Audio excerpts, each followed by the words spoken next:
But Savitri की अमावस्या के दिन किसी एक माता ने सीहोर आश्रम पर एक मैसेज भेजा और उस मैसेज में लिखकर भेजा कि गुरुजी से पूछना, हम भी तो पति कितना मानते हैं, पति का सम्मान करते हैं, पति को आदर देते हैं, तो हम भी सावित्री की गिनती में।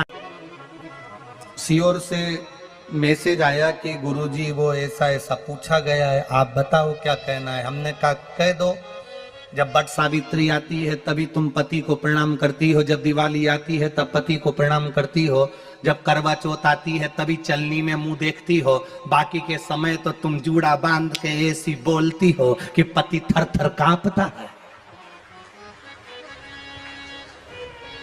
16 श्रृंगार में नारी के हाथ की चूड़ी का कलर अलग हो सकता है, चूड़ी की डिजाइन अलग हो सकती है, चूड़ी अलग हो सकती है, चूड़ी महंगी सस्ती हो सकती है, मंगलसूत्र की कीमत ऊंची नीची हो सकती है, पांव की बिछुड़ी की कीमत ऊंची नीची हो सकती है, कान के कुंडल की कीमत ऊंची नीची हो सकती है। तुम्हारे शरीर पर जितने जितने 16 श्रृंगार हैं उसकी कीमत ऊंची नीची हो सकती है। केवल मंगलसूत्र की डिजाइन बदल सकती है, नाक की लौंग की डिजाइन बदल सकती है, कान के बुंदे की डिजाइन बदल सकती है, हाथ की चूड़ी की डिजाइन बदल सकती है, पांव की पायल की डिजाइन बदल सकती है। केवल नारी के 16 श्रृंगार में एक श्रृंगार ऐसा है जिसकी कीमत जो पहले थी वही कीमत आज तक है और उसकी डिजाइन आज तक नहीं बदली। वो मांग का सिंदूर है, एक जैसी डिजाइन है और एक जैसी कीमत है।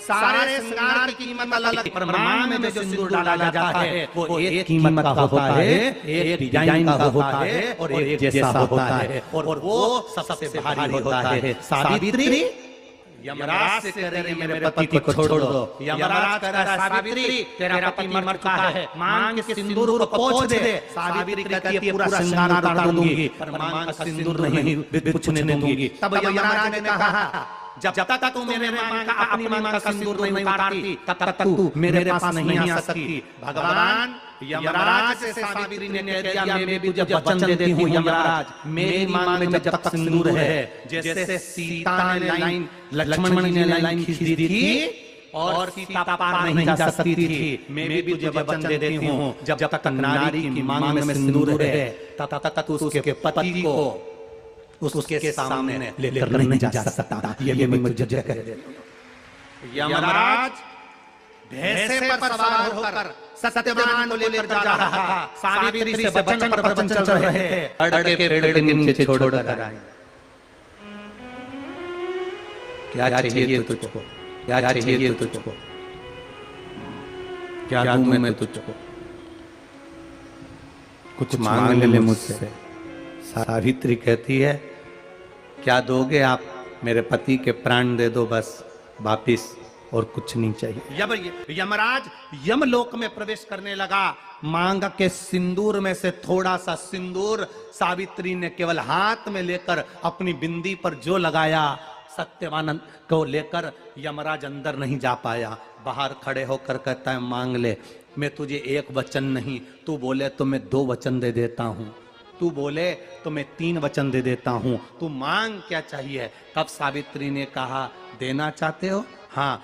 अब आज यमलोक में प्रवेश करने लगा, मांग के सिंदूर में से थोड़ा सा सिंदूर सावित्री ने केवल हाथ में लेकर अपनी बिंदी पर जो लगाया, सत्यवान को लेकर यमराज अंदर नहीं जा पाया। बाहर खड़े होकर कहता है मांग ले, मैं तुझे एक वचन नहीं, तू बोले तो मैं 2 वचन दे देता हूं, तू बोले तो मैं 3 वचन दे देता हूं, तू मांग क्या चाहिए। तब सावित्री ने कहा देना चाहते हो, हाँ।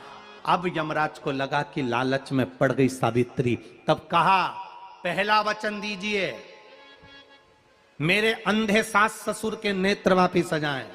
यमराज ने कहा तथास्तु। दूसरा वचन दीजिए, मेरे सास ससुर अपने पोता पोती का मुख देखें। यमराज ने कह दिया तथास्तु।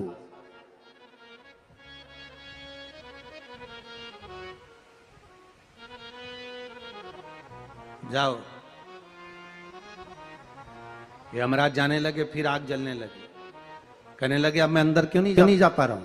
सावित्री कहती है तुमने वर दिया है, मेरे सास ससुर पोता पोती का मुख देखें, उनके बेटे को तुम ले जाओगे तो पोता पोती कहां से होगा, छोड़ कर जाओ। सावित्री है, पति को वापिस लेकर आ गए।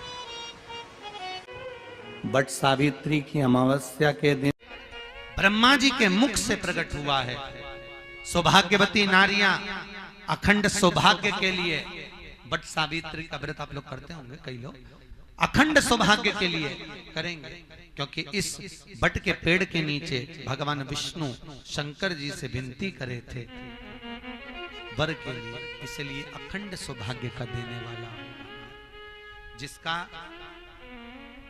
प्रॉपर्टी का झगड़ा चल रहा हो, अदालत में कोई केस चल रहा हो, किसी भी चीज का केस, अदालत में अगर किसी भी चीज की अगर केस चल रहा है तो बड़ के पत्ते के ऊपर बालू मिट्टी का शिवलिंग बना, बालू रेत का, बड़ के पेड़ के नीचे ही उसकी पूजन करें, उस पे 3 चम्मच दही चढ़ा दें, अपनी मनोकामना कर कर दही चढ़ाकर उस दही को चम्मच में वापस लेकर जाए, शंकर जी की पूजन कर कर उसको विसर्जन कर। वो दही जो लेकर आए, जब अदालत कार्रवाई हो और आप केस के लिए अदालत में जाएं, उसको चंदन में मिलाकर तिलक कर कर जाइए, आपका काम विजय प्राप्त होगी, काम फतेह हो जाएगा। बटकेश्वर महादेव का स्मरण करने से कार्य की सिद्धि होगी।